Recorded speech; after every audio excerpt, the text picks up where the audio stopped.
सभी को नमस्कार। दोस्तों, कैसे हैं आप सब। आज काफ़ी दिनों के बाद मैं आपके सामने मुखातिब हुआ हूं।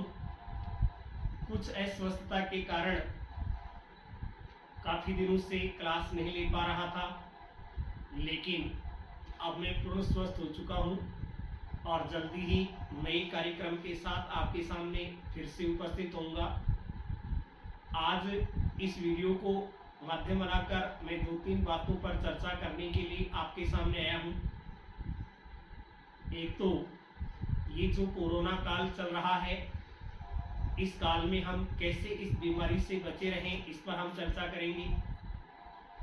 दूसरी बात, रीट भर्ती परीक्षा की तिथि आगे चली गई है। अब हमें काफ़ी और समय मिल गया है। इस समय का हम कैसे सदुपयोग करें, इस पर भी हम चर्चा करेंगे। साथ में रीट भर्ती के अलावा भी और अब हमारे लिए क्या चांस हो सकते हैं, इन पर भी हम कुछ बातें करेंगे। सबसे पहले, ये जो कोरोना महामारी इस समय चल रही है, वास्तव में एक भयानक महामारी है। बचाव ही इसका सर्वोत्तम उपाय है। हमें इससे बच करके रहना है। जहाँ तक संभव हो सके अपने घरों से बहुत ही कम से कम या न के बराबर बाहर निकलना है। अत्यावश्यक कार्य होने पर ही आप घर से बाहर निकलें। इससे आप बचे रहेंगे तो बहुत ही अच्छा है। फिर भी यदि मान लीजिए किसी प्रकार से आप इसकी चपेट में आ जाते हैं तो ज़्यादा घबराने की आवश्यकता नहीं है। इस बीमारी में सकारात्मकता ही सर्वोत्तम इलाज है, अन्य कोई उपाय नहीं है। यदि आप अपने मन में ये सोच लेते हैं कि एक छोटा सा जुकाम है, थोड़ा सा बुखार है, मिट जाएगा, कुछ नहीं होगा, सकारात्मक रहेंगे, पॉजिटिव रहेंगे, तो निश्चित रूप से बहुत जल्दी आप इस बीमारी से छुटकारा पा लेंगे। और जो व्यक्ति मन में ये सोच लेगा कि मेरे तो कोरोना हो गया, अब मैं क्या करूँगा, मैं कैसे बचूंगा, ऐसे नकारात्मक विचार मन में लाएंगे तो आप इससे रिकवर होने में काफ़ी समय लगा देंगे। तो यदि पहली बात तो हमें बीमारी से बचकर रहना है। फिर भी यदि आप बीमार हो जाते हैं तो घबराने की जरूरत नहीं है। ज़्यादा कोई विशेष गंभीर बीमारी नहीं है। आप सकारात्मक रहें, अच्छे विचार मन में लाएंगे तो 2-3 दिन या 5-7 दिन में जल्दी ही आप रिकवर हो जाएंगे। ज़्यादा नहीं घबराएं। परिवार में सकारात्मक माहौल बनाए रखें, सभी के साथ घुल मिल कर के रहें। यही इस बीमारी से बचे रहने का और इसका सर्वोत्तम उपाय, सर्वोत्तम उपचार माना जा सकता है। अब अपने मेन मुद्दे की ओर हम आते हैं। रीट भर्ती परीक्षा जो 20 जून को होने वाली थी, वह अब कब होगी ये भविष्य में चला गया है। अभी अपने पास कोई नवीन तिथि नहीं है, लेकिन जहाँ तक मैं समझता हूँ कि अब यह परीक्षा कब हो सकती है।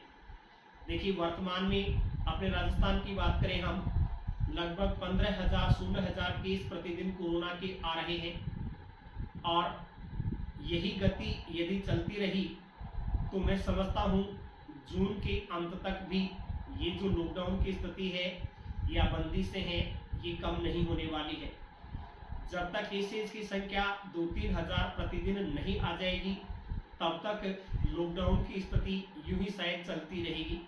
इसलिए जून के अंत तक तो हमें लॉकडाउन में ही रहना होगा।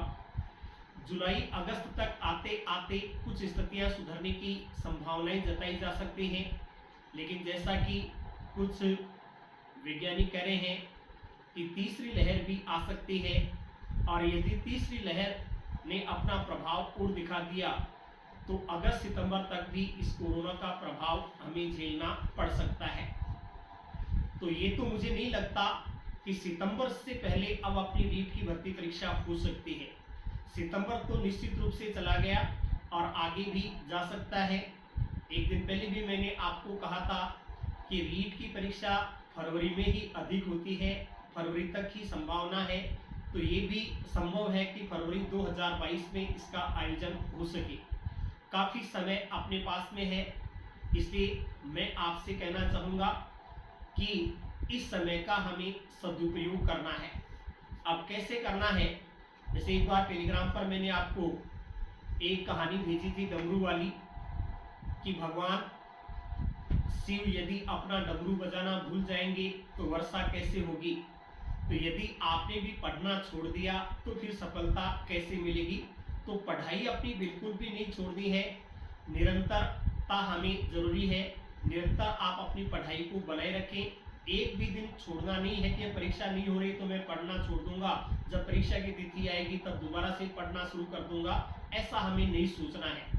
अपनी पढ़ाई को निरंतर बनाए रखना है। 5-7 घंटे जो भी आप पढ़ सकते हैं उतना अवश्य पढ़ें। पहले मैंने आपको केवल कक्षा 6, 7, 8 तक की पाठ्य पुस्तकें पढ़ने के लिए कहा था।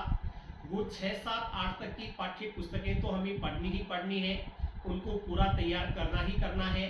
लेकिन चूंकि अब हमें और पर्याप्त समय मिल चुका है तो उस समय के लिए अब हमें और क्या तैयार करना है।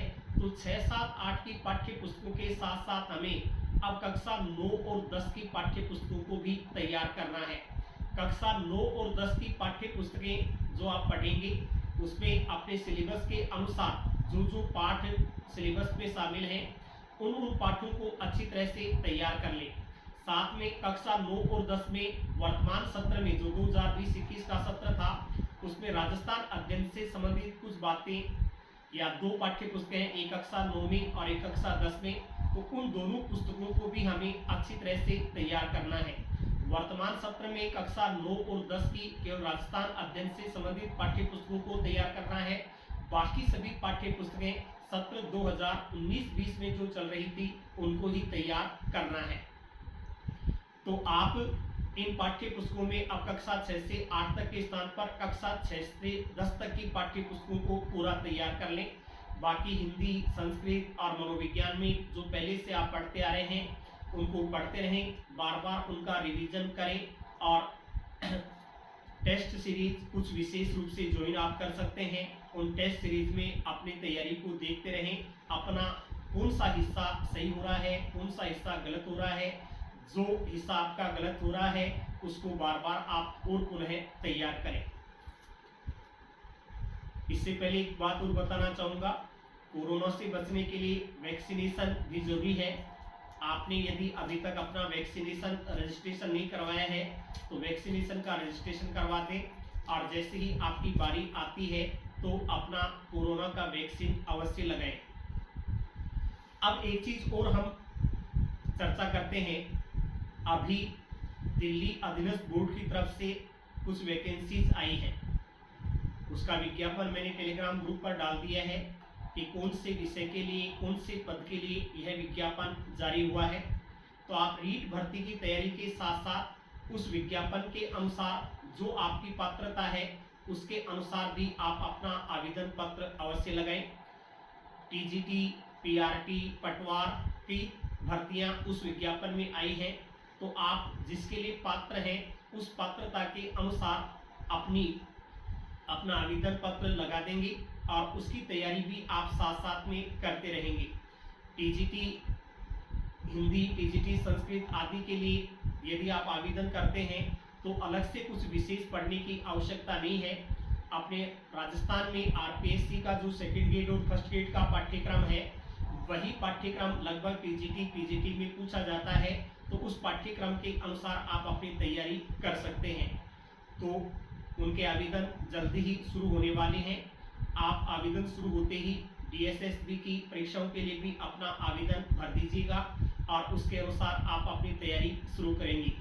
रीट के लिए, एसआई भर्ती के लिए और राजस्थान आरपीएससी फर्स्ट ग्रेड के लिए मैं एक नई योजना आपके सामने जल्दी लेकर के आ रहा हूँ।